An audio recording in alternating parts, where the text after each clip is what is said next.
ఇప్పటికే చాలా కాలంగా పార్వతీదేవితో నేను క్రీడించి ఉన్న కారణం చేత నా రేతస్థానం నుంచి తేజస్సు కదిలిపోయింది.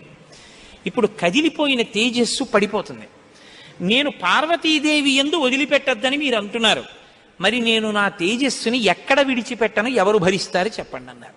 భరించడం అనేటప్పటికీ వాళ్ళు ఎవరు గుర్తొచ్చారో తెలుసా అండి? భూమి గుర్తొచ్చింది. అన్నీ ఆవిడేగా భరిస్తుంది, పాపం ఆవిడే భరించాలి. అందుకని వాళ్ళందరూ కలిసి ముక్తకంఠంతో భూమిని చూపించారు. చూపించి ఈ భూమి భరిస్తుంది, దీని మీద వదిలేసేయండి. భూమి ఏమనాలి? అదేమిటయ్యా, ఆయన భార్య యందు ప్రవేశపెట్టబడవలసినటువంటి శివ తేజస్సు నా మీద ఎలా విడిచిపెడతాడు? నేనెలా స్వీకరిస్తాను? భూకాంత, ఆమె స్త్రీ, భూదేవి నాలోకి ఎలా ప్రవేశిస్తుంది? శివవీర్యం దోషం అవుతుంది కదా, నేను పుచ్చుకోను అనాలి. ఆవిడ సంతోషించింది. శివవీర్యం నాలో ప్రవేశించడం అంటే అదృష్టం కదా అనుకుని తప్పకుండా పుచ్చుకుంటానని అనేటప్పటికీ పరమశివుడు ఏం చేశాడంటే ఆయన తేజస్సుని భూమి మీద వదిలిపెట్టేశాడు. అది ఉత్తర క్షణం భూమి అంతటా పాకేసింది. పాకేసి పర్వతాల్లో, నదుల్లో, సముద్రాల్లో, చెట్లలో పరివ్యాప్తమైతే ఆ తేజస్సు యొక్క స్థితిని భూమి తట్టుకోలేకపోయింది. తట్టుకోలేక పెద్ద పెద్ద కేకలేసింది ఆవిడ. నా ఒళ్ళు మండిపోతోంది, దగ్ధమైపోతోంది నా శరీరం అంతా, శివవీర్యాన్ని నేను భరించలేకపోతున్నాను, దాని శక్తి నేను తట్టుకోలేకపోతున్నాను, కాబట్టి నేను విడిచిపెట్టేస్తాను, నాలోకి వచ్చిన వీర్యాన్ని దేనిలోకి విడిచిపెట్టను అని అడిగింది ఆవిడ. ఇప్పుడు దేవతలందరూ ఒకరి మొహాల్లో ఒకళ్ళు చూసుకుని అన్నారు, ఒళ్ళు మండిపోతోంది తట్టుకోలేనన్నావు కాబట్టి ఎవడు మండిస్తాడో వాడిలో వదిలేయన్నారు. అంటే అగ్నిహోత్రుల్లో వదిలేయమన్నారు. అంటే ఇప్పుడు ఆవిడేం చేసింది? తనలో పడినటువంటి శివవీర్యాన్ని అగ్నిహోత్రుల్లోకి వదిలిపెట్టేసింది. ఇదంతా రెప్పపాటు కాలంలో జరిగిపోయింది. పెద్ద పెద్ద అరుపులు, కేకలు, ప్రార్థనలు, హడావిడి. బయటికి వెళ్ళిన శివుడు లోపలికి రాలేదు. అమ్మవారికి అనుమానం వచ్చింది, ఏం జరిగింది అని. పార్వతీదేవి బయటికి వచ్చింది. బయటికి వచ్చి ఏం జరిగిందని అడిగింది. మేమందరం ఇలా ప్రార్థన చేశామమ్మా, మీ ఆయన తేజస్సు భూమిలోకి విడిచిపెట్టాడు, భూమి తట్టుకోలేక అగ్నిలోకి విడిచిపెట్టింది అంది. మీ ఇద్దరికీ సంతానం కలగకుండా తపస్సు చేసుకోమని కోరిక కోరామమ్మా అన్నారు. ఆవిడంది, ఏ ఆడదైనా అమ్మ కావద్దంటే ఒప్పుకుంటుందండి? ఎర్రబడిన కళ్ళతో అమ్మవారంది, అక్కరలేని విషయంలో జోక్యం చేసుకున్నారు. మీరు చెప్పకూడని మాట చెప్పారు. నన్ను తల్లిని కావద్దు అని శాసించారు. నాకు బిడ్డలు పుట్టకూడదు అని వరం అడిగారు.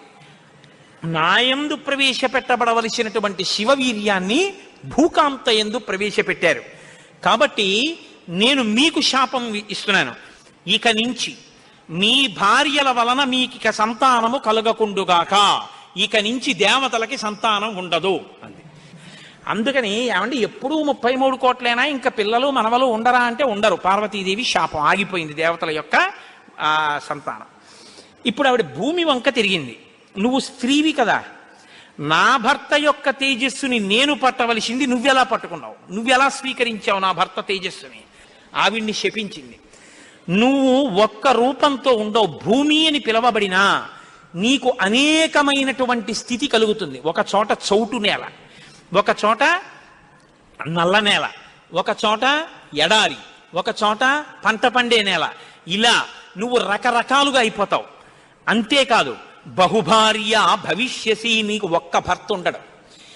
నీ భర్త కానివాడి వీర్యం నువ్వు పుచ్చుకున్నావుగా, నీకు ఇంకా ఎంతమంది భర్తలో లెక్కుండరు. అందుకే రాజ్యాన్ని పాలించిన వాడందరూ భూమిపతులే. ఎంతమంది ఆవిడికి భర్తలు లెక్కలేదు. కారణం ఏమిటంటే పార్వతీదేవి శాపం. ఏ ఆడదైనా కోరుకునేది ఏమిటంటే భర్త వలన కొడుకుని కనాలి, ఆ కొడుకు పేరు ప్రఖ్యాతులు తేవాలి, తల్లి సంతోషించేటట్టు ప్రవర్తించాలని కోరుకుంటాడు. ఏ తల్లి ఈ లోకంలో ఏ ఒక్కటి సహించదో అది నీ యందు నిజమగుగాక. ఏ తల్లి అయినా ఏది సహించలేదు, ఎంత తప్పైనా సహిస్తుంది. కానీ అమ్మ వంక ఆడదాన్ని చూసినట్టు చూశాడనుకోండి కొడుకు, అమ్మ మాత్రం ఒక్కనాటికి క్షమించదు. ఇంకా అమ్మలో ఆడతనాన్ని చూడకూడదు. ఇంకంతకన్నా పవిత్రంగా మాట్లాడడం కష్టం, ఇంకంతకన్నా నేను దిగి మాట్లాడను. కాబట్టి అమ్మతనాన్నే చూడాలంతే కొడుకు. కానీ నీ విషయంలో ఏమవుతుందో తెలుసా, నీ కొడుకులందరూ నీకు భర్తలవుతారండి. అందుకే భూమిపతి పతే, ఆయన తర్వాత ఆయన కొడుకు, ఆయన భూమిపతే. ఎంత దారుణం అండి అది. ఒక ఆయన పరిపాలిస్తున్నాడు, ఆయన భూమిపతి, ఆయనకి కొడుకు పుట్టాడు. ఇప్పుడు భూమికి ఆయన ఏమవ్వాలి? కొడుకు. ఆ భూమిపతి వెళ్ళిపోయాడు, ఇప్పుడు ఈయనేమవుతాడు? ఈయన భూమిపతే, తన కొడుకు తనకి భర్త. ఇంతకన్నా దారుణమే ఉంది? ఇది పార్వతీదేవి శాపం. నాకు బిడ్డలు కలగకుండా చేశారు కాబట్టి మీరు ఈ శాపం అనుభవించండి అని లోపలికి వెళ్ళిపోయాడు. ఇప్పుడు వీళ్ళందరూ ఇలా వేళ్ళు విరిచారు. ఒరే, అక్కర్లేని విషయంలో జోక్యం చేసుకున్నాను రా, ఎవడరా ఈ మాట చెప్పింది అసలు అన్నారు. వాడు ఉంటాడేమిటి ఇంక అక్కడ. ఇప్పుడు అందరూ భారంగా తలకాయలు ఉంచుకుని ఇళ్ళకెడితే వీళ్ళ శిఖలు ఎవరు పట్టుకుంటారు? ఒరే, ఎందుకు వెళ్ళావురా నువ్వు, నీ వల్ల నాకు ఇంకా బిడ్డలు కలగరని వాళ్ళు పట్టుకుంటారు. కాబట్టి ఇప్పుడు వాళ్ళందరూ ఇళ్ళకెళ్ళారు.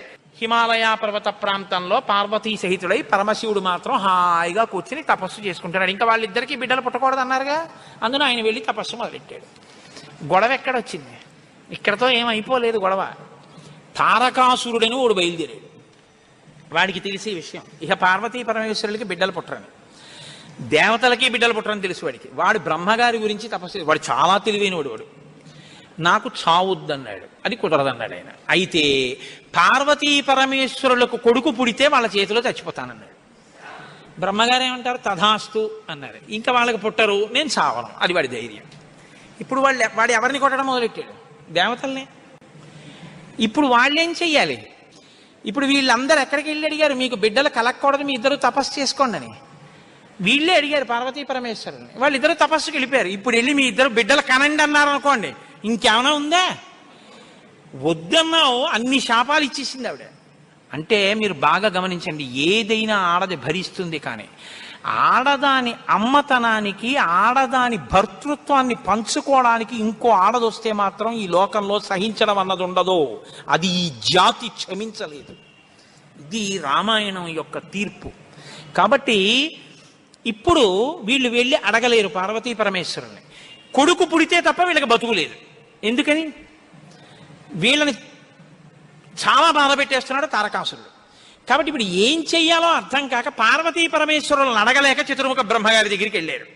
వెళ్ళి, అయ్యా ఎలాగండి, పార్వతీ పరమేశ్వరులకు కొడుకు పుడితే తప్ప మేము రక్షింపబడం, ఇప్పుడు పుట్టే మార్గం ఏమైనా ఉందా అని అడిగారు. అడిగితే ఆయన అన్నారు, ఒరే, పార్వతీ పరమేశ్వరులకి ఇంక పిల్లాడు పుట్టడం అనేటటువంటి విషయాన్ని మీరు నేను ఇక వెళ్ళి అడగడం అన్న విషయం మర్చిపోండి. పోనీ మన దగ్గర శివుని యొక్క తేజస్సు ఉంది ఇంకాను. అగ్నిహోత్రుడు పుచ్చుకుని ఉంచాడుగా, అగ్నిహోత్రుల్లో ఉందిగా. అంటే యాపిల్ పండు ఫ్రిడ్జ్లో పెట్టుకున్నట్టు అగ్నిహోత్రుడి దగ్గర ఉంది అది. పోనీ దాన్ని తెచ్చి ఎవరిలోకైనా నిక్షేపిద్దామంటే మీ భార్యలు ఎవ్వరికీ పిల్లలు పుట్టరు, ఆవిడ శాపం ఉందిగా. పైగా ఆ శివవీర్యాన్ని భూకాంత పుచ్చుకుందనేగా అన్ని శాపాలు ఇచ్చింది. ఇప్పుడు దాన్ని తీసుకెళ్ళి ఇంకోళ్ళు ఎవరికన్నా ఇస్తామంటే ఎవరు మాత్రం పుచ్చుకుంటారు? ఏ ఆడది పుచ్చుకుంటుంది? పుచ్చుకుంటే కదా పిల్లలు పుట్టడం. పార్వతీదేవిని వెళ్ళి అడగలేము, పోనీ శివవీర్యం ఉందని ఇంకో స్త్రీలో ప్రవేశపెట్టలేము. ఎలా ఆలోచించి, ఆయన తక్కువడండి చతుర్ముఖ బ్రహ్మగారు అంటే. నేను అందుకే బ్రహ్మ నన్ను బ్రహ్మగారు అంటుంటాను. ఆయన సలహా లేకపోతే లోకం లేదు, మన ఉపన్యాసమే లేదు. ఆయన అన్నారు, హిమవత్ పర్వతం ఉందే, హిమవంతుడు, ఆయనకి 2 బిడ్డలు ఉన్నారు. పెద్దమ్మాయి పేరు గంగ, రెండో అమ్మాయి పార్వతి. పెద్దమ్మాయి దేవతా స్త్రీలలోకి రాదు, ఆ అమ్మాయి స్వర్గలోకంలో ప్రవహిస్తోంది. ఇప్పుడు తనకి బిడ్డలు పుట్టలేదన్న బాధ ఎప్పుడు పోతుందంటే, తన భర్త యొక్క వీర్యం తన అక్కగారిలోకి ప్రవేశించి బిడ్డ పుడితే తన అక్క కొడుకు తన కొడుకేగా. అందుకుని కొంచెం మనసు కుదుటపరుచుకుని పోన్లే బిడ్డ పుట్టాడని సంతోషిస్తుంది. అక్క జోలికి వెళ్ళదు, ఎందుకంటే కొంచెం ఆప్యాయత అన్నదోటి ఉంటుంది. అక్క కొడుకు తన కొడుకే అవుతాడు కాబట్టి మనం పార్వతీదేవి కోప్పడకూడదంటే ఆ గంగాదేవి యందు ఈ శివవీర్యాన్ని నిక్షేపించాలి. ఇప్పుడు శివవీర్యం ఎవరి దగ్గర ఉంది? అగ్నిహోత్రుడి దగ్గర ఉంది. ఇప్పుడు అగ్నిహోత్రుడు ఏం చేయాలి? గంగాదేవిలో విడిచిపెట్టాలి. గంగాదేవి ఒప్పుకోవద్దు. కాబట్టి మీరేం చేయాలి? మీరేగా వెళ్ళి ప్రార్థన చేశారు, మీరే వెళ్ళి అగ్నిహోత్రుడిని గంగని ప్రార్థన చేయండి అన్నారు. ఇప్పుడు గంగాదేవి దగ్గరికి వెళ్ళి, అమ్మ ఏమనుకోవద్దు, శివవీర్యం అగ్నిహోత్రుడి దగ్గర ఉంది, నువ్వు అది బుచ్చుకో అంటే చీ నోర్ముయ్యి అంటే. అందుకని ఈ మాట ఎవరు చెప్పాలో ఒక్క పురుషుడు చెప్పాలి. పురుషులందరూ వెళ్ళి చెప్తే అసహ్యంగా ఉంటుంది. మీరు వెళ్ళి అగ్నికి చెప్పండి, అగ్ని వెళ్ళి ఆవిడికి చెప్తారన్నాడు. ఎందుకంటే ఇంత ఇబ్బంది అంటే, ఇది గట్టిగా చెప్పుకునేది కాదు, ప్రయత్నం చేస్తున్నారు. పార్వతీ పరమేశ్వరులకి పుత్రుడు కలిగేటట్టని తెలిస్తే చంపేవతలు పారేస్తాడు ఆయన తారకాసురుడు. అందుకని ఎవరికీ తెలియకుండా జరగాలి ఈ పని అంతాను. ఇప్పుడు వీళ్ళందరూ కలిసి అగ్నిహోత్రుడి దగ్గరికి వెళ్ళారు. అయ్యా, ఎంత గొప్ప సలహా చెప్పావు, ఏదో ఓ కారు చీకటిలో కాంతిరేఖ, కఠినమైన సాక్ష్యానికి సూక్ష్మమైన రంధ్రం దొరికాయి, ఇక మేము అల్లుకుంటాం కథ అన్నారు. బ్రహ్మగారికి పూజ చేసి నమస్కారం చేసి బయలుదేరి అగ్నిహోత్రుడి దగ్గరికి వెళ్ళారు. వెళ్ళి ఆయనతో అన్నారు, ఇప్పుడు మాట్లాడడం కొంచెం జాగ్రత్తగా మాట్లాడడం మొదలెట్టారు. ఇది దేవకార్యం, ఏదో మేము సరదాగా నువ్వు పట్టుకెళ్ళి అక్కడ విడిచిపెట్టు ఇలాంటి మాటలు చెప్పడానికి రాలేదు. నీకు పిల్లలు పుడితే నాకెందుకు, పుట్టపోతే నాకెందుకు, ఇలాంటి వాటిల్లో ఇక మేము జోక్యం చేసుకోం, బుద్ధి వచ్చింది మాకు. కాకపోతే ఇది దేవకార్యం. ఇప్పుడు ఈ పిల్లాడు పుట్టకపోతే వీపులు పగిలిపోతున్నాయి తారకాసురుడి వల్ల, అందుకుని పుట్టాలి పిల్లాడు. కాబట్టి నీలో ఉన్న శివ తేజస్సుని పట్టుకెళ్ళి గంగలో విడిచిపెట్టు. గంగ పుచ్చుకుంటే, గంగకి కొడుకు పుడితే ఆ పిల్లవాడు పార్వతీ పరమేశ్వర పుత్రుడి కిందకు వస్తాడు. ఎందుకంటే పార్వతీదేవి అంగీకరిస్తుంది కాబట్టి. ఆ పిల్లవాడికి సేనానాయకత్వం ఇద్దాం, వాడు సేనాధిపతి అయితే వాడి చేతిలో తారకాసురుడు చచ్చిపోతాడు. అందుకని నువ్వు వెళ్ళి గంగను అడుగన్నారు. ఇప్పుడు పుచ్చుకునేటప్పుడు అప్రసన్నమైన మనస్సుతో ఆవిడ పుచ్చుకుంది అనుకోండి, ఇది ఎక్కడ చికాకు వచ్చిందిరా అని. అప్రసన్నమైన మనస్సుతో కానీ అలా పుచ్చుకుంటే తేజోవంతుడైన బిడ్డ సంభవించాడు. కాబట్టి ఆవిడ ప్రసన్నంగా పుచ్చుకోవాలి. అంటే ఆవిడ ప్రసన్నంగా పుచ్చుకోవడానికి యోగ్యమైన రీతిలో ఆవిడికి చెప్పాలి. కాబట్టి ఆయన వెళ్ళి చెప్పాడు అగ్నిహోత్రుడు, అమ్మా నువ్వు గర్భం ధరించాలమ్మా, ఆవిడ కన్య, భర్త లేడు. దేవతానాం ఇదం ప్రియం, అమ్మ దేవకార్యం ఇది, అందుకుని నిన్ను అడుగుతున్నాను తప్ప ఇంకో మాట అనుకో కుసుమా తల్లి. అందుకని ఆవిడ అర్థం చేసుకుంది, ఓహో ఇంతకన్నా ఇప్పుడు లోకాన్ని రక్షించడానికి మార్గం లేదు, కాబట్టి శివ తేజస్సుని నాలోకి తీసుకుంటాను. ప్రసన్నంగా తీసుకుంది అనడానికి గుర్తు దివ్యమైన రూపాన్ని ధరించి శివ తేజస్సుని తనలోకి తీసుకుంది.